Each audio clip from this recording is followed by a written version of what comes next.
Chapter 11 Experiments. The 1st of June! The Kings are off to the seashore tomorrow, and I'm free. 3 months' vacation. How I shall enjoy it! Exclaimed Meg, coming home one warm day to find Joe laid upon the sofa in an unusual state of exhaustion, while Beth took off her dusty boots, and Amy made lemonade for the refreshment of the whole party. "Aunt March went to-day, for which, oh, be joyful!" said Joe. "I was mortally afraid she'd ask me to go with her. If she had, I should have felt as if I ought to do it, but Plumfield is about as gay as a churchyard, you know, and I'd rather be excused. We had a flurry getting the old lady off, and I had a fright every time she spoke to me, for I was in such a hurry to be through that I was uncommonly helpful and sweet, and I feared she'd find it impossible to part from me. I quaked till she was fairly in the carriage, and had a final fright, for as it drove off she popped out her head, saying, 'Josephine, won't you?' I didn't hear any more, for I basely turned and fled. I did actually run, and whisked round the corner where I felt safe."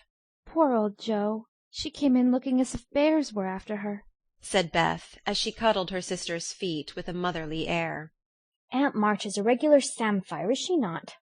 observed Amy, tasting her mixture critically. "She means vampire, not seaweed. But it doesn't matter. It's too warm to be particular about one's parts of speech," murmured Joe. "What shall you do all your vacation?" asked Amy, changing the subject with tact. I shall lie abed late and do nothing, replied Meg, from the depths of the rocking-chair. I've been routed up early all winter and had to spend my days working for other people, so now I'm going to rest and revel to my heart's content. "No," said Joe. "That dozy way wouldn't suit me. I've laid in a heap of books, and I'm going to improve my shining hours reading on my perch in the old apple-tree, when I'm not having luck." "Don't say larks," implored Amy as a return snub for the samphire correction. "I'll say nightingales, then, with Laurie. That's proper and appropriate, since he's a warbler." "Don't let us do any lessons, Beth, for a while, but play all the time and rest as the girls mean to," proposed Amy. "Well, I will if Mother doesn't mind. I want to learn some new songs, and my children need fitting up for the summer. They are dreadfully out of order, and really suffering for clothes." May we, Mother? asked Meg, turning to Mrs. March, who sat sewing in what they called Marmy's corner. "You may try your experiment for a week and see how you like it. I think by Saturday night you will find that all play and no work is as bad as all work and no play." Oh dear, no, it will be delicious, I'm sure, said Meg complacently. "I now propose a toast, as my friend and pardner, Sary Gamp, says. Fun forever and no grubbing," cried Joe, rising glass in hand as the lemonade went round. They all drank it merrily, and began the experiment by lounging for the rest of the day. Next morning Meg did not appear till 10 o'clock. Her solitary breakfast did not taste good, and the room seemed lonely and untidy, for Joe had not filled the vases, Beth had not dusted, and Amy's books lay scattered about. Nothing was neat and pleasant but Marmy's corner, which looked as usual. And there Meg sat, to rest and read, which meant to yawn and imagine what pretty summer dresses she would get with her salary. Joe spent the morning on the river with Laurie, and the afternoon reading and crying over the wide, wide world up in the apple-tree. Beth began by rummaging everything out of the big closet where her family resided, but getting tired before half done, she left her establishment topsy-turvy and went to her music, rejoicing that she had no dishes to wash. Amy arranged her bower, put on her best white frock, smoothed her curls, and sat down to draw under the honeysuckle, hoping someone would see and inquire who the young artist was. As no one appeared but an inquisitive Daddy-long-legs who examined her work with interest, she went to walk, got caught in a shower, and came home dripping. At tea-time they compared notes, and all agreed that it had been a delightful, though unusually long day. Meg, who went shopping in the afternoon and got a sweet blue muslin, had discovered, after she had cut the breadths off, that it wouldn't wash, which mishap made her slightly cross. Joe had burned the skin off her nose boating, and got a raging headache by reading too long. Beth was worried by the confusion of her closet and the difficulty of learning 3 or 4 songs at once, and Amy deeply regretted the damage done her frock, for Katy Brown's party was to be the next day, and now, like Flora McFlimsy, she had nothing to wear. But these were mere trifles, and they assured their mother that the experiment was working finely. She smiled, said nothing, and with Hannah's help did their neglected work, keeping home pleasant and the domestic machinery running smoothly. It was astonishing what a peculiar and uncomfortable state of things was produced by the resting and revelling process. The days kept getting longer and longer, the weather was unusually variable, and so were tempers. An unsettled feeling possessed every one, and Satan found plenty of mischief for the idle hands to do.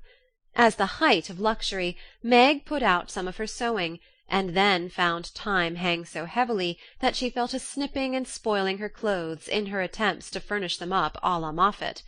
Jo read till her eyes gave out and she was sick of books, got so fidgety that even good-natured Laurie had a quarrel with her, and so reduced in spirits that she desperately wished she had gone with Aunt March. Beth got on pretty well, for she was constantly forgetting that it was to be all play and no work, and fell back into her old ways now and then. But something in the air affected her, and more than once her tranquillity was much disturbed, and so much so that on one occasion she actually shook poor dear Joanna and told her that she was a fright. Amy fared worst of all, for her resources were small, and when her sisters left her to amuse herself, she soon found that accomplished and important little self a great burden. She didn't like dolls, fairy tales were childish, and one couldn't draw all the time.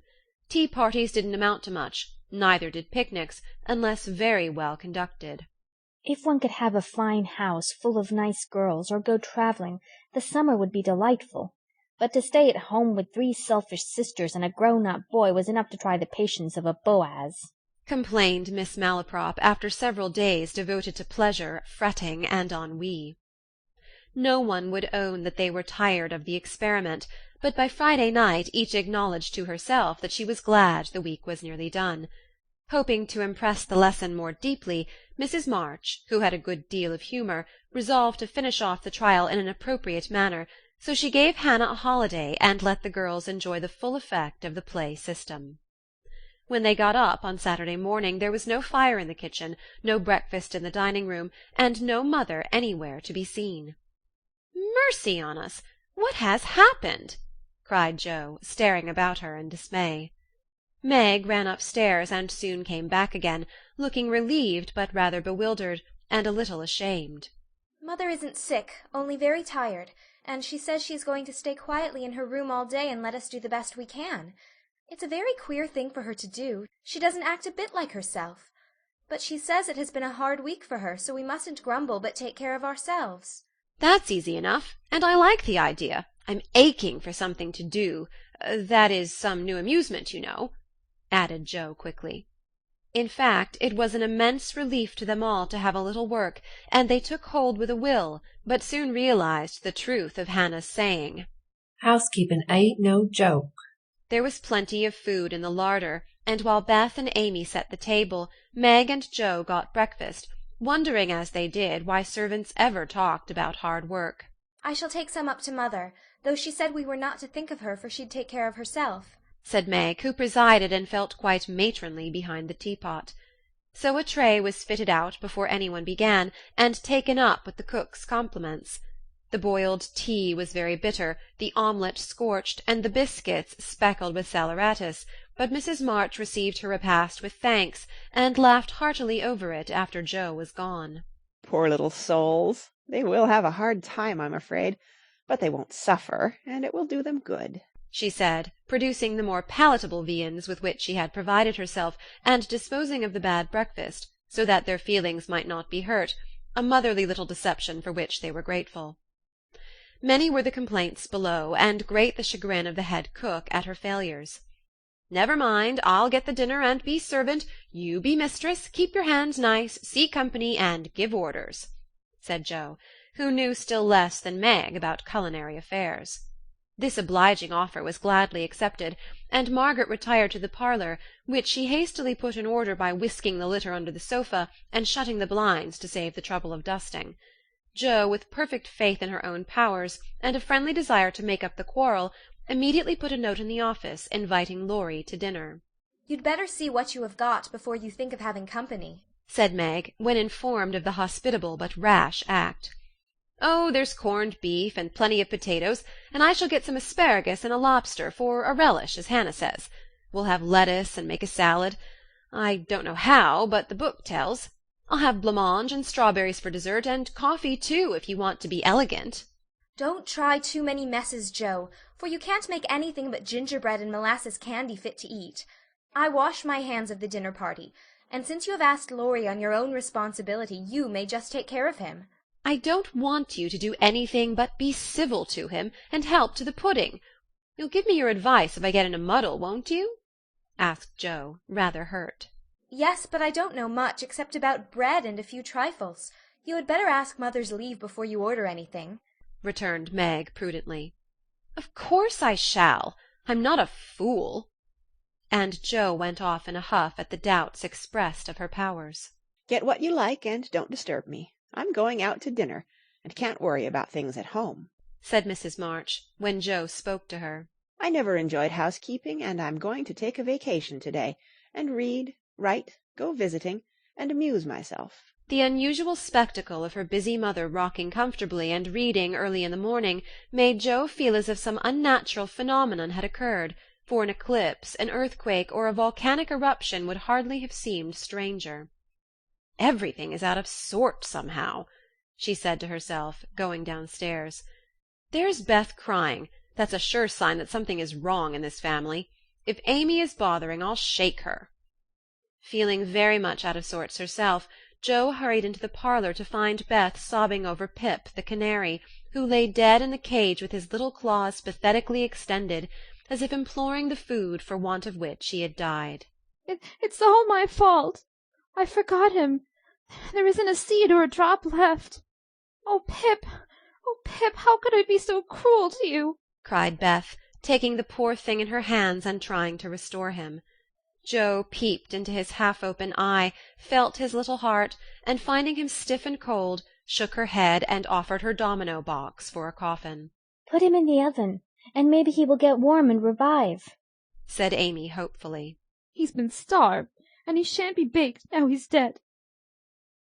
I'll make him a shroud, and he shall be buried in the garden, and I'll never have another bird, never, my Pip, for I am too bad to own one," murmured Beth, sitting on the floor with her pet folded in her hands. "The funeral shall be this afternoon, and we will all go. Now don't cry, Bethy. It's a pity, but nothing goes right this week, and Pip has had the worst of the experiment. Make the shroud and lay him in my box, and after the dinner we'll have a nice little funeral," said Jo, beginning to feel as if she had undertaken a good deal. Leaving the others to console Beth, she departed to the kitchen, which was in a most discouraging state of confusion. Putting on a big apron, she fell to work and got the dishes piled up ready for washing, when she discovered that the fire was out. "Here's a sweet prospect," muttered Jo, slamming the stove door open and poking vigorously among the cinders. Having rekindled the fire, she thought she would go to market while the water heated. The walk revived her spirits, and flattering herself that she had made very good bargains, she trudged home again after buying a very young lobster, some very old asparagus, and 2 boxes of acid strawberries. By the time she got cleared up, the dinner arrived, and the stove was red hot. Hannah had left a pan of bread to rise, Meg had worked it up early, set it on the hearth for a second rising, and forgotten it. Meg was entertaining Sally Gardner in the parlour, when the door flew open, and a floury, crocky, flushed, and dishevelled figure appeared, demanding tartly, "I say, isn't bread riz enough when it runs over the pans?" Sally began to laugh, but Meg nodded and lifted her eyebrows as high as they would go, which caused the apparition to vanish and put the sour bread into the oven without further delay. Mrs. March went out, after peeping here and there to see how matters went, also saying a word of comfort to Beth, who sat making a winding-sheet, while the dear departed lay in state in the domino box. A strange sense of helplessness fell upon the girls as the grey bonnet vanished round the corner, and despair seized them when a few minutes later Miss Crocker appeared, and said she'd come to dinner. Now this lady was a thin, yellow spinster, with a sharp nose and inquisitive eyes, who saw everything and gossiped about all she saw. They disliked her, but had been taught to be kind to her, simply because she was old and poor and had few friends. So Meg gave her the easy chair and tried to entertain her, while she asked questions, criticized everything, and told stories of the people whom she knew. Language cannot describe the anxieties, experiences, and exertions which Jo underwent that morning, and the dinner she served up became a standing joke. Fearing to ask any more advice, she did her best alone, and discovered that something more than energy and good-will is necessary to make a cook.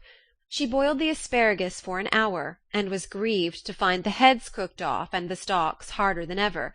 The bread burned black, for the salad dressing so aggravated her that she could not make it fit to eat. The lobster was a scarlet mystery to her, but she hammered and poked till it was unshelled and its meagre proportions concealed in a grove of lettuce leaves. The potatoes had to be hurried, not to keep the asparagus waiting, and were not done at the last. The blancmange was lumpy, and the strawberries not as ripe as they looked, having been skilfully deaconed. Well, they can eat beef and bread and butter if they're hungry, only it's mortifying to have to spend your whole morning for nothing, thought Jo, as she rang the bell half an hour later than usual, and stood, hot, tired, and dispirited, surveying the feast spread before Laurie, accustomed to all sorts of elegance, and Miss Crocker, whose tattling tongue would report them far and wide. Poor Jo would gladly have gone under the table, as one thing after another was tasted and left, while Amy giggled, Meg looked distressed, Miss Crocker pursed her lips, and Laurie talked and laughed with all his might to give a cheerful tone to the festive scene. Jo's one strong point was the fruit, for she had sugared it well, and had a pitcher of rich cream to eat it with. Her hot cheeks cooled a trifle, and she drew a long breath as the pretty glass plates went round, and every one looked graciously at the little rosy islands floating in a sea of cream. Miss Crocker tasted first, made a wry face, and drank some water hastily. Jo, who refused, thinking there might not be enough, for they dwindled sadly after the picking over, glanced at Laurie, but he was eating away manfully, though there was a slight pucker about his mouth, and he kept his eyes fixed on his plate. Amy, who was fond of delicate fare, took a heaping spoonful, choked, hid her face in her napkin, and left the table precipitately. "Oh, what is it?" exclaimed Jo, trembling. "Salt instead of sugar, and the cream is sour," replied Meg, with a tragic gesture. Jo uttered a groan and fell back in her chair, remembering that she had given a last hasty powdering to the berries out of one of the 2 boxes on the kitchen table, and had neglected to put the milk in the refrigerator. She turned scarlet and was on the verge of crying, when she met Laurie's eyes, which would look merry in spite of his heroic efforts. The comical side of the affair suddenly struck her, and she laughed till the tears ran down her cheeks. So did everyone else, even Croker, as the girls called the old lady, and the unfortunate dinner ended gaily, with bread and butter, olives, and fun. "I haven't strength of mind enough to clear up now, so we will sober ourselves with a funeral," said Jo, as they rose, and Miss Crocker made ready to go, being eager to tell the new story at another friend's dinner-table. They did sober themselves, for Beth's sake. Laurie dug a grave under the ferns in the grove. Little Pip was laid in, with many tears by his tender-hearted mistress, and covered with moss, while a wreath of violets and chickweed was hung on the stone which bore his epitaph, composed by Jo while she struggled with the dinner. "Here lies Pip March, who died the 7th of June, loved and lamented sore, and not forgotten soon." At the conclusion of the ceremonies Beth retired to her room, overcome with emotion and lobster, but there was no place of repose, for the beds were not made, and she found her grief much assuaged by beating up the pillows and putting things in order. Meg helped Jo clear away the remains of the feast, which took half the afternoon, and left them so tired that they agreed to be contented with tea and toast for supper. Laurie took Amy to drive, which was a deed of charity, for the sour cream seemed to have had a bad effect upon her temper. Mrs. March came home to find the 3 older girls hard at work in the middle of the afternoon, and a glance at the closet gave her an idea of the success of one part of the experiment. Before the housewives could rest, several people called, and there was a scramble to get ready to see them. Then tea must be got, errands done, and one or two necessary bits of sewing neglected until the last minute. As twilight fell, dewy and still, one by one they gathered on the porch where the June roses were budding beautifully, and each groaned or sighed as she sat down, as if tired or troubled. "What a dreadful day this has been!" began Joe, usually the first to speak. It has seemed shorter than usual, but so uncomfortable, said Meg. Not a bit like home, added Amy. It can't seem so without Marmee and little Pip, sighed Beth, glancing with full eyes at the empty cage above her head. Here's mother, dear, and you shall have another bird tomorrow if you want it. As she spoke, Mrs. March came and took her place among them, looking as if her holiday had not been much pleasanter than theirs. Are you satisfied with your experiment, girls, or do you want another week of it? She asked, as Beth nestled up to her, and the rest turned toward her with brightening faces, as flowers turn toward the sun. "I don't," cried Joe decidedly. Nor I. Nor I. Nor I, echoed the others. You think, then, that it is better to have a few duties, and live a little for others, do you? Lounging and larking doesn't pay, observed Joe, shaking her head. I'm tired of it, and mean to go to work at something right off. Suppose you learn plain cooking. That's a useful accomplishment which no woman should be without, said Mrs. March, laughing inaudibly at the recollection of Joe's dinner party, for she had met Miss Crocker and heard her account of it. Mother, did you go away and let everything be just to see how we'd get on? cried Meg, who had had suspicions all day. Yes, I wanted you to see how the comfort of all depends on each doing her share faithfully. While Hannah and I did your work, you got on pretty well, though I don't think you were very happy or amiable. So I thought, as a little lesson, I would show you what happens when everyone thinks only of herself. Don't you feel that it is pleasanter to help one another, to have daily duties which make leisure sweet when it comes, and to bear and forbear, that home may be comfortable and lovely to us all? We do, Mother, we do, cried the girls. Then let me advise you to take up your little burdens again, for though they seem heavy sometimes, they are good for us, and lighten as we learn to carry them. Work is wholesome, and there is plenty for everyone. It keeps us from ennui and mischief, is good for health and spirits, and gives us a sense of power and independence, better than money or fashion. We'll work like bees, and love it too. See if we don't, said Joe. I'll learn plain cooking for my holiday task, and the next dinner party I have shall be a success. I'll make the set of shirts for father, instead of letting you do it, Marmee. I can and I will, though I'm not fond of sewing. That will be better than fussing over my own things, which are plenty nice enough as they are, said Meg.